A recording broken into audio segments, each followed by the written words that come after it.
अमीर बहू की गरीब ससुराल में पहली रसोई। अच्छा चलता हूं माँ। तभी गोपाल को भूखे जाता देखकर कौशल्या ने कहा। गोपाल बेटा, कुछ खाकर तो जा, ऐसे भूखे पेट जाएगा, दिन भर काम करना है। और रेवती बहू, आज तूने रोटी भी नहीं बांधी। तभी गरीबी भरी हिचक से रेवती ने कहा। माँ जी, घर में राशन का एक भी दाना नहीं है, आटा चावल दोनों खत्म है।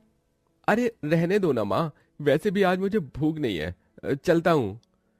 ये कहानी है गरीब गोपाल के घर की, जिसमें बूढ़े माँ बाप, बहन भाभी और एक बच्चा, इतने बड़े परिवार का पेट पालने की जिम्मेदारी एक अकेले गोपाल के कंधे पर है।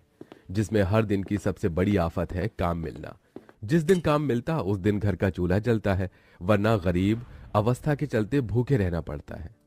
माँ, बहुत भूख लगी है, खाना दे दो। बेटा, घर में खाना नहीं है। घर की बदहाली को देखकर सबकी आंखों में आंसू आ गए। इतनी गरीबी क्यों है हमारे घर में भगवान, कि हमारे पास इस छोटे से बच्चे को भी देने को एक रोटी नहीं है। अरे ऊपर वाले का खेल है कौशल्या, किसी किसी को वो छप्पर फाड़ कर देता है और किसी को एक रोटी भी नहीं देता। इतने में पड़ोसन पद्मा थाली भरकर पकवान, जिसमें मटर, पनीर, पूरी, खीर, हलवा और बहुत कुछ सजाकर लाती है। अरे कौशल्या, अंदर है क्या? अरे पद्मा बहन जी, आप, ये पकवान लाई हूँ। कल मेरे घर बहू आई है ना, तो आज उसकी पहली रसोई थी, ये ले। पद्मा गरीब कौशल्या के घर में ढेर सारे पकवान देके चली जाती है। गरीब कौशल्या सबको हिस्सा बांट देती है। रेवती बहू, ये 2 पूरी और तरकारी गोपाल के लिए बचा कर रख। सब खुश होकर पकवान खाने लगते हैं। अजी, जब भी किसी के घर में बहू आती है तो पहली रसोई का खाना वो हमको भिजवाते हैं, तो गुजारा चल जाता है। जब गोपाल की दुल्हन आएगी तो वो भी पहली रसोई बनाएगी ना।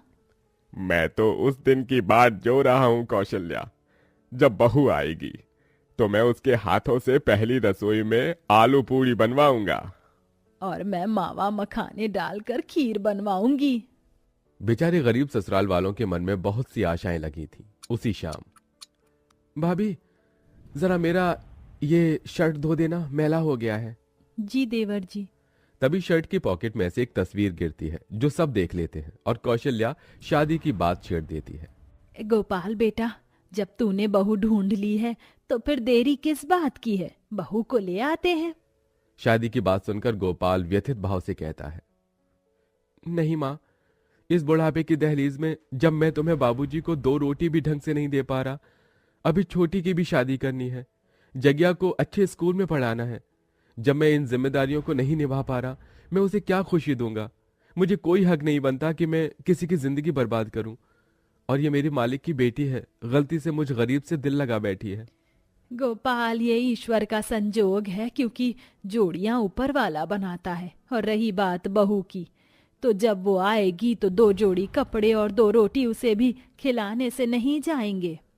अगले दिन कौशल्या का गरीब परिवार रिश्ता लेके अनुपमा के घर आते हैं, जहां पिता वीर सहाय ने कहा, देखिए बहन जी, गोपाल मेहनती लड़का और खुददार भी है, इसलिए मुझे गोपाल पसंद है। मगर अनुपमा को मैंने फूलों की तरह पाला है। आप लोगों की मदद समझकर हमसे कुछ पैसे ले लीजिएगा बस। अरे नहीं भाई साहब, हमें दहेज नहीं चाहिए, बस अपनी बेटी हम गरीबों की झोली में डाल दीजिए बस। दादी, मुझे कुछ नहीं चाहिए, जहाँ मेरे ससुराल वाले रहेंगे मैं भी वहीं रह लूंगी। अनुपमा के इस कथन ने न सिर्फ उसके होने वाले गरीब ससुराल वालों को, बल्कि मायके वालों को भी प्रभावित किया। पर अनुपमा की असल परीक्षा अभी बाकी थी। बड़ी धूमधाम से उसकी शादी गोपाल से हो जाती है और वो अपने बाबुल का अमीर घर छोड़कर विदा होकर गरीब ससुराल में आ जाती है, जो कि फूस और मिट्टी की बनी कच्ची टूटी फूटी झोपड़ी थी, जहां उसके गरीब ससुराल वालों ने दिल खोलकर उसका स्वागत किया। नंद ने उसके स्वागत में फूल बिछा दिए। हाँ, ये भाभी, आपने अपने अमीर मायके में फूलों की तरह जिंदगी जी है, इसलिए ये फूल आपके लिए। तो सास ने अनुपमा की आरती उतारी। अपने गरीब ससुराल वालों से इतना मान सम्मान पाकर अनुपमा की आंखें भर आईं। तभी जगिया ने लालसा भरे मन से कहा, माँ, बुआ, दादी माँ, कल तो चाची का भी इस घर में पहला दिन है, तो वो भी हमारे लिए पहली रसोई बनाएंगी। बोलो ना बुआ। हाँ जगिया, कल हम भी अच्छा अच्छा खाना खाएंगे। सब सोने चले गए। अनुपमा कमरे में चली गई। अगले दिन अनुपमा पहली रसोई के लिए जल्दी उठकर घर द्वार साफ करके चूल्हा लीप लिया। सारा काम खत्म हो गया, जल्दी से नहा धोकर आ जाती हूँ। अनुपमा जैसे नहाने जाती है तभी कौशल्या रसोई में आके देखती है कि सब डिब्बे खाली हैं। हे भगवान, ये तो बड़ी दुविधा हो गई। आज बहू की पहली रसोई है और रसोई में अनाज का एक दाना नहीं।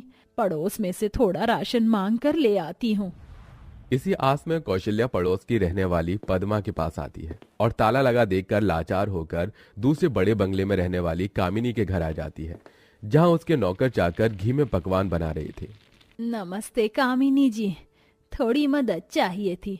हैं, तुम गरीब, हम अमीरों से कुछ ना कुछ लेने ही आते हो, चल बता। कामिनी के दिए ताने से रुसवा होके भी कौशल्या आंसुओं से उसके आगे हाथ जोड़कर बोली, जी वो मेरे घर नई नवेली बहू आई है, आज उसकी पहली रसोई है, थोड़ा राशन दे दीजिए, हम गरीब ससुराल वालों की इज्जत रह जाएगी। मैंने तुम गरीबों का कर्जा थोड़ी लिया है, चल भाग यहाँ से, तुम जैसों की औकात नमक रोटी की ही है। कामिनी कौशल्या को दुत्कार कर भगा देती है। उधर अनुपमा का पूरा ससुराल, ससुर, नंद, जेठानी, जगिया सब खाली थाली लिए हुए टकटकी लगाए रसोई की ओर देखे जा रहे थे। वहीं एक एक करके गरीब बहू अनुपमा डबडबाई आंखों से सब डिब्बे देखती है। हे भगवान, क्या बनाऊं? पहली रसोई में कुछ भी नहीं है, सब थाली लेकर बैठे हैं, क्या खिलाऊंगी उन्हें? रोते हुए गरीब अनुपमा अपने अमीर मायके के दिनों को याद करने लगती है, जहां खाने की मेज पर तरह तरह का खाना सजा था। तभी पिता वीर ने कहा, अरे अनुपमा बेटी, तुम खा क्यों नहीं रही हो? सारा खाना तुम्हारी पसंद का है। ये दाल मखनी, कढ़ाई पनीर, आलू, नान, पुलाव, ये सब तुम्हें तो बहुत भाता है ना? तभी नखरे दिखाती हुई अनुपमा ने कहा, नहीं डारी, आज मेरा ये सब खाने को मन नहीं है। माँ, मुझे कुछ और खाना है। क्या खाऊं क्या खाऊं? हाँ, मुझे छोले और मिक्स वेज खाना है और तंदूरी रोटी भी। बस इतना सा? बेटा अभी बन जाएगा। अनुपमा के ऑर्डर देते नौकर चाकर उसकी फरमाइश का खाना बनाकर ले आते हैं, जिसमें वो थोड़ा सा खाकर छोड़ देती है। अपने गुजरे अमीर मायके के दिनों को याद कर अनुपमा रोते हुए बोली, ये गरीब अमीर की रसोई में कितना फर्क है। गरीब लोगों को अच्छा खाने के लिए भी सोचना पड़ता है। देखती हूँ इन डिब्बों में थोड़ा थोड़ा आटा लगा है और गुड़ का भी एक ढेला है, इसे घोलकर मीठी रोटी बना देती हूँ। गरीबी में जुगाड़ लगाकर थोड़े से में अनुपमा मीठी रोटी बनाती है, जो कि 4 ही बनती हैं। वो सबकी थाली में आधा आधा परोसती है। ये हालत देख उसका दिल भर आता है। आप सब मुझे माफ कर दीजिएगा, मैं पहली रसोई में भी अपने ससुराल वालों को कुछ अच्छा नहीं खिला पाई।